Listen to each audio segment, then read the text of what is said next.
Baik.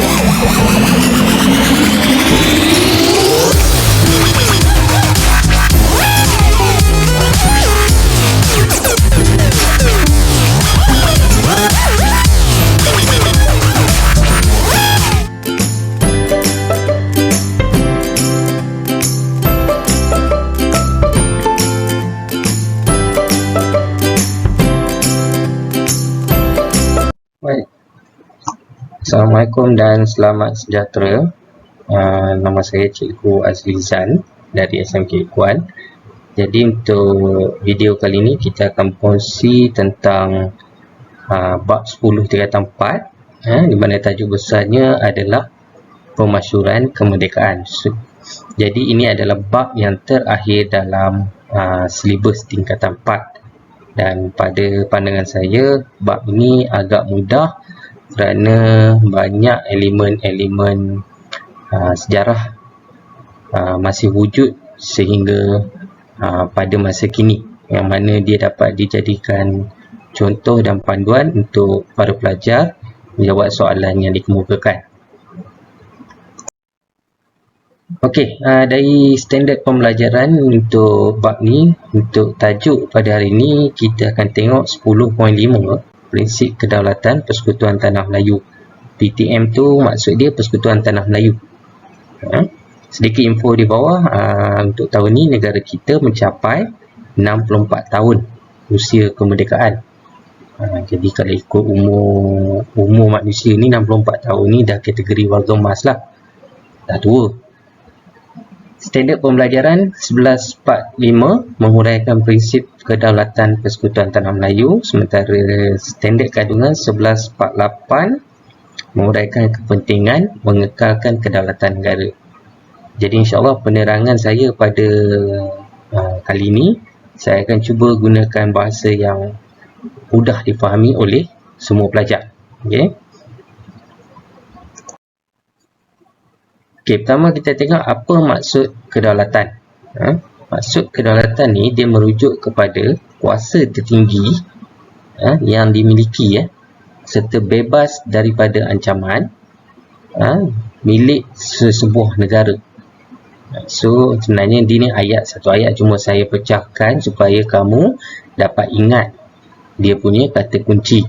Kuasa tertinggi yang bebas dari ancaman yang dimiliki oleh sebuah negara, bebas juga dari cengkaman oleh negara lain. Ini maksud perkataan kedaulatan. Dan kenapa ataupun mengapa kedaulatan ini penting kepada sesebuah negara. Dan kita kena faham tujuan kedaulatan ini adalah untuk menentu sendiri nasib rakyat dan hala tuju negara yang merdeka. Kedaulatan ni penting bagi memastikan kita dapat menentukan sendiri apa yang baik untuk negara kita. So, semua negara dalam dunia ni diisytiharkan berdaulat. Okey. Untuk tajuk ni kita akan tengok 5 aspek kedaulatan negara kita. Jadi kita ada yang pertama wilayah pengaruh, yang kedua kerajaan, yang ketiga keungkulan undang-undang, yang keempat lambang, yang kelima rakyat. Dan ini juga merupakan adunan daripada ciri-ciri negara bangsa Kerajaan Alam Melayu dan juga Kesultanan Melayu Melaka. Okey, yang pertama kita tengok apa yang dikatakan wilayah pengaruh. Wilayah pengaruh ni dia ada sempadan, di mana sempadan ni memudahkan pentadbiran sesebuah negara berdaulat. So kalau kita tengok di sini, kawasan yang ada sempadan ni telah membentuk Persekutuan Tanah Melayu pada tahun 1957, terdiri daripada 11 buah negeri seperti dalam peta ni: Perlis, Kedah, Pulau Pinang, Perak, Selangor, Negeri Sembilan, Melaka, Johor, Pahang, Kelantan, Terengganu. So ini adalah sebuah negara yang dipanggil pada tahun 1957, iaitu Persekutuan Tanah Melayu. Okey, negeri-negeri ini akan diketuai oleh sultan atau raja, atau yang di-Pertuan Besar, atau yang di-Pertuan Negeri.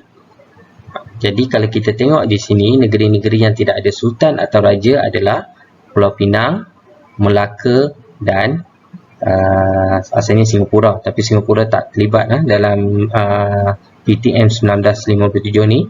Jadi kesemua negeri-negeri yang berwarna kuning ni, daripada Perlis sampai ke Kelantan ni, bergabung menjadi satu persekutuan yang akhirnya membentuk sebuah negara dipanggil Persekutuan Tanah Melayu. Jadi itu secara umumnya apa yang dikatakan wilayah pengaruh. Okey, kerajaan. Kenapa kita ada kerajaan? Kenapa semua negara di dunia ni ada dia punya kerajaan? Dia merupakan satu institusi untuk mengurus dan mentadbir negara. Kalau tak ada kerajaan, negara itu akan menjadi musnah dalam sekelip mata. Okey, untuk makluman kamu, di negara kita ni, kerajaan ni dia dibahagi kepada 3 badan pentadbiran. Yang mana dia ada badan perundangan, badan eksekutif dan badan kehakiman. Okey, ketiga-tiga badan ni saling bekerjasama antara satu sama lain untuk memastikan pentadbiran negara berjalan lancar. Sementara itu, dalam amalan demokrasi di negara kita, amalan demokrasi yang diamalkan di negara kita, kuasa perintah atau kuasa memerintah masih lagi dipegang oleh kerajaan. Sementara tanggungjawab rakyat pula adalah memilih wakil rakyat dalam pilihan raya. Dan untuk makluman kamu semua, sistem demokrasi ni dia membolehkan rakyat memilih pemimpin mewakili kawasan dia saja. Maksudnya kita pilih satu calon untuk jadi wakil kawasan kita. Calon yang menang tu dia pula akan bergabung dengan calon-calon lain yang menang bagi membentuk kerajaan. Okey, so itu adalah sistem demokrasi dalam sistem aspek kerajaan. Khususnya keunggulan undang-undang di mana kita ada perlembagaan persekutuan yang mengandungi 183 undang-undang bertulis. So dalam perlembagaan persekutuan ni dia adalah sejenis undang-undang bertulis. Maksudnya undang-undang yang sah. Di sekolah kita kemungkinan ada undang-undang bertulis dan ada juga undang-undang lisan. Tetapi undang-undang bertulis ni wajib kita ikut. So kedaulatan undang-undang ni bermaksud kerajaan dan rakyat semuanya tertakluk di bawah perlembagaan negara. Tidak ada pengecualian. Okey, kamu pun dah boleh tengok situasi tu pada zaman sekarang. Tidak ada pengecualian. Kedaulatan undang-undang ini berfungsi untuk mengekal keamanan dan kesejahteraan negara kita. Itu yang penting tu. Kalau tak ada undang-undang ni, dah lama negara ni mungkin jadi zon perang, mungkin jadi tanah perkuburan dan macam-macam lagi lah. Okay. Perlembagaan Persekutuan Tanah Melayu 1957 merupakan asas kedaulatan kepada negara yang merdeka. Maksudnya dijadikan panduan. Dan pada masa yang sama, Perlembagaan Persekutuan Tanah Melayu 1957 ini bertujuan untuk memelihara hak rakyat. Lagi kita tengok apa itu hak rakyat. Memang semua orang di dunia ni ada dia punya hak masing-masing. Tetapi kita kena ingat semua individu atau manusia yang wujud di muka bumi ini dia tertakluk di bawah undang-undang yang telah ditetapkan di sesuatu tempat. Okay. Yang keempat kita ada lambang. So kat sini kamu boleh tengok ada Jatanegara 1957. Pada masa ni Jatanegara ni mewakili 11 buah negeri dalam Persekutuan Tanah Melayu 1957 dan simbolik 14 buah negeri ditambah pada Jatanegara selepas tahun 1963. Tarifan Jatanegara ni sepatutnya kamu semua dah tahulah. bulan tu apa, bintang tu apa, maksud dia harimau. Kerana ini adalah lambang rasmi kerajaan Malaysia. Dan kita juga ada lambang lain seperti bunga raya dan lagu negaraku, yang kadang-kadang lagu negaraku ni amat sukar untuk dihormati oleh rakyat di negara kita. Dan kita kena ingat, lambang yang wujud dalam negara kita ni, dia yang pertamanya merujuk kepada simbol perpaduan. Maksudnya kita menggunakan satu lambang yang sama untuk memperkenalkan negara kita. Yang kedua, erti lambang juga merujuk kepada sosio budaya dan sejarah. Yang sejarah maksudnya dia berkait rapat dengan apa yang telah berlaku. Dan kita sebagai rakyat Malaysia sebenarnya wajib menghormati semua lambang-lambang negara tanpa ada pengecualian. Kita kena faham lambang-lambang ni dia memberi tanda identiti dan jati diri rakyat Malaysia. Sebagai contoh, kamu berada di satu zon perang. Kamu berada di zon perang di mana pihak musuh telah menyatakan rakyat Malaysia boleh keluar daripada zon perang. Jadi apakah cara untuk kamu mengeluarkan diri kamu daripada zon tersebut dengan membuktikan bahawa kamu adalah rakyat Malaysia? Salah satu yang paling mudah adalah kamu mengibarkan bendera kita, bendera Malaysia. Jadi kamu akan selamat daripada situasi tersebut. Itu contohlah apa kepentingan lambang. Kalau kamu tengok movie Train to Busan, Train to Busan, cerita zombie dekat Korea tu kan, bagaimana kanak-kanak tu mengelakkan diri dia daripada ditembak oleh askar Korea di penghujung filem. Kalau kamu tengok apa yang kanak-kanak tu buat, dia menyanyikan lagu kebangsaan negara Korea, menyebabkan pihak askar tidak menembak kanak-kanak tersebut. Itu moral pada kita lah. Salah satu cara kita nak membuktikan kita adalah rakyat sesebuah negara. Yang kelima, aspek rakyat. Apa itu rakyat? Di mana pengiktirafan sebagai rakyat ni diberikan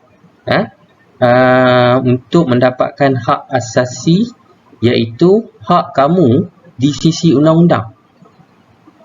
Dalam perlembagaan kita pun memang dinyatakan hak seorang rakyat Malaysia di negara ini. Contohnya, kamu boleh bebas bersuara. Kamu nak bercakap pasal apa sahaja pun boleh. Memberi pendapat pun boleh. Tetapi jangan lupa, kita ada perlembagaan, kita ada undang-undang, kita ada peraturan. Dunia sekarang semua orang bergantung kepada Facebook, Twitter, YouTube dan macam-macam lagi lah kandungan di internet tu, menyebabkan ada kalanya kita tidak sedar bahawa apa yang kita sampaikan tu sebenarnya menyalahi peraturan negara. Tambahlah sekarang zaman COVID-19 kan, ada yang tak betul pasal vaksin, ada yang betul pasal vaksin, macam-macam lagi lah. Okay. Baik, kaitan hak dan tanggungjawab antara negara dan rakyat. Negara dan rakyat ni dia saling memerlukan. Maksudnya rakyat dia ada hak dan tanggungjawab dia ke atas negara dia sendiri. Sementara negara pun dia ada hak dan tanggungjawab ke atas rakyat dia. So, ni adalah satu kitaran sepanjang masa. Maksudnya dia memerlukan antara satu sama lain. Contoh situasi COVID kita sekarang ni, negara memerlukan rakyat untuk mematuhi SOP. Dan rakyat memerlukan negara melaksanakan program yang paling berkesan untuk mengeluarkan kita daripada bencana COVID-19. So, itu adalah kitaran antara negara dan rakyat. Dan pada masa yang sama, kita wajib menggunakan hak masing-masing dengan bijak. Kita jangan gunakan hak yang diberikan tu untuk mencetuskan ataupun merosakkan ketenteraman awam. Di negara kita ni, apa saja isu yang mengganggu ketenteraman awam akan cepat diambil tindakan. Okay, so kalau kita nak bincang pasal apa-apa pun, pastikan isu tu tidak melibat ketenteraman awam. Ketenteraman awam ni maksud dia keamanan negara. Okay? Dan rakyat juga bertanggungjawab mengekalkan keharmonian negara. Ini dah semestinya lah. Kerana siapa lagi kalau bukan rakyat tu sendiri. Suka atau tidak, tetap rakyat tu kena menjaga keharmonian dalam negara. Demi memastikan kita semua boleh hidup pada masa hadapan. Okay, so kesimpulan dia untuk tajuk ni adalah yang pertama, kita perlu pertahankan kemerdekaan dengan sepenuh jiwa dan raga. Bulan ni bulan kemerdekaan. Rakaman ni saya buat pada bulan Ogos. Hari Jumaat pada bulan Ogos. So lagi 2-3 hari kita akan menyambut kemerdekaan yang ke-64. Kemerdekaan juga berkait rapat dengan kedaulatan. Dia sama macam kitaran negara dengan rakyat tadi. Bila merdeka, ada kedaulatan. Bila ada kedaulatan, dia mesti merdeka. Kalau salah satu ni tak ada, negara tu akan musnah. Dan rakyat Malaysia wajib memberi kesetiaan kepada negara. Semangat mereka generasi lama wajib dicontohi. Kita kena tengok balik apa perjuangan yang dilakukan oleh pemimpin terdahulu. Bagaimana mereka menentang British, menentang Portugis, menentang Jepun, menentang komunis. Dan akhirnya merdeka pada tahun 1957. Kerana itu semua adalah satu usaha kamu untuk mempertahankan kemerdekaan negara ini bagi dinikmati oleh generasi akan datang. Jadi kita kena faham untuk mendapatkan kemerdekaan dan kedaulatan ni dia memerlukan satu perjuangan yang berliku, penuh cabaran, penuh halangan, penuh dugaan. Cuma kita berterima kasih kepada pemimpin yang terdahulu kerana perjuangan membentuk kemerdekaan negara tidak dijalankan secara berperang. Kalau dijalankan secara berperang, saya rasa lagi lambatlah kemerdekaan negara yang kita akan capai. Okay? So itu settle untuk bab hari ini 10.5. Okay, sebagai tambahan kepada penerangan saya pada hari ini, kita tengok contohlah soalan. Saya suka beri soalan kebak saja ataupun soalan esei yang mudah untuk pelajar-pelajar fikirkan. Bagi saya, kalau soalan kebak ni, kamu jangan risau. Kamu boleh mencari contoh yang berada di sekeliling kamu. Kamu tengok sejarah ni adalah perkara-perkara yang berkaitan dengan sekeliling kita. Contoh, kedaulatan negara kita diperolehi hasil usaha pemimpin terdahulu dengan menempuhi pelbagai cabaran dan halangan. Ni dia punya penyataan. Pada pandangan anda, bagaimanakah kita dapat memastikan kedaulatan negara kekal terpelihara selamanya? Dekat sini jawab apa ni soalan tanya, nak mengekalkan kedaulatan negara. Ada banyak cara kamu boleh tulis jawapan ni. Dan sebagai seorang calon yang menjawab peperiksaan, kamu tidak perlu risau bagaimana kaedah penulisan tu. Yang penting kamu berikan jawapan. Paling senang kamu tengok sini 6 markah ni 6 ayat. 6 ayat lengkap yang kamu perlu tulis. Ayat lengkap tu maksud dia ayat yang ada makna. Jangan tulis ayat 3 perkataan. Bersatu melawan musuh. Itu ayat yang tidak lengkap. Okay. Jadi kalau kita tengok sini, ni cara yang sebenarnya mudah, tapi tak banyak pelajar suka guna cara ni. Kerana mereka lebih suka terus menyalin saja jawapan. Kamu boleh pecahkan kepada perkara-perkara yang saya senaraikan ni. Kita ambil satu fakta, kita bagi huraian, kita bagi inference. Inference ni kesanlah sembilan kecil. Lepas tu kita tambah lagi huraian, kita tambah contoh dan kita beri kesimpulan. 1, 2, 3, 4, 5, 6. So kita dah cukup aspek markah 6. So kat sini senang je. Kalau macam saya bagi contoh di sini, fakta kita ambil jaga keselamatan. Okey, ni kata kunci dia. Huraian 1 menyertai tentera. Kenapa nak join tentera? Melindungi sempadan. Huraian kedua, sedia berkorban. contoh kena beri perkara yang sudah berlaku. Jangan bagi contoh masa hadapan. Kalau tengok, bergantung pada situasi soalan lah. Kalau macam ni, kamu bagi contoh sedia berkorban ni, berilah contoh kepada peristiwa yang telah berlaku. Dan kesimpulan dia, untuk mengekalkan keamanan. Jadi kalau kamu ikut step ni, langkah ni, saya yakin kamu boleh jawab semua soalan kebat yang dikemukakan dalam kertas 2. Pasal bila ada pecahan item macam ni, pecahan fakta urai ni, baru kamu tahu yang bagaimana kamu perlu buat penulisan jawapan. So ini dia punya pengembangan ayat. Saya tak nak baca lah, pasal lepas ni saya akan tunjuk jawapan penuh. Baik, untuk jawapan penuh macam ni saja. Semua rakyat wajib bersama menjaga keselamatan negara. 1. Kita juga boleh menyertai pasukan keselamatan seperti tentera. Kat sini pun sebenarnya saya dah bagi contoh tentera ni. Tapi tak apa. Kita nak ayat kita ni ada maksud dan difahami oleh pemeriksa. Kita dapat bertugas untuk melindungi sempadan negara. Itu tugas seorang tentera. Kalau kamu nak tulis mengawal keselamatan, dia akan mengulangi jawapan di atas. Jadi kita ambil salah satu tugas tentera adalah melindungi sempadan negara. Kita juga perlu bersedia untuk berkorban demi negara. Apabila kita jadi tentera, kita memang bersedia berkorban untuk negara. Contohnya, anggota polis yang tewas di Lahad Datu. Walaupun atas ni saya bagi saya masuk tentera, tapi contoh ni merujuk kepada berkorban demi negara. Dan kita pun tahu di peristiwa yang berlaku di Lahad Datu menyebabkan ramai anggota polis terkorban. Dengan ini kita dapat mengekalkan keamanan dan keharmonian negara untuk kesenangan generasi masa hadapan. So kalau kamu tengok sini, saya ada 1, 2, 3, 4, 5, 6, 7. Lebih kurang 7 jawapan.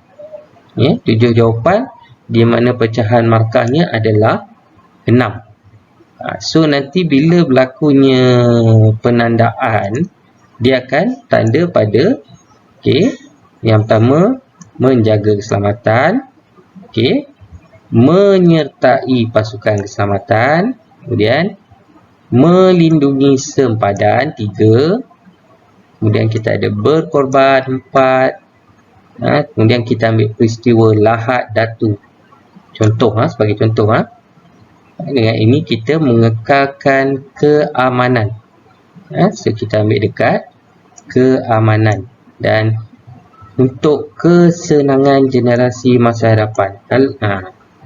Kalau kita tak mengekalkan keamanan, macam mana kita punya anak cucu, anak-anak yang kita akan lahirkan nanti pada masa hadapan untuk hidup.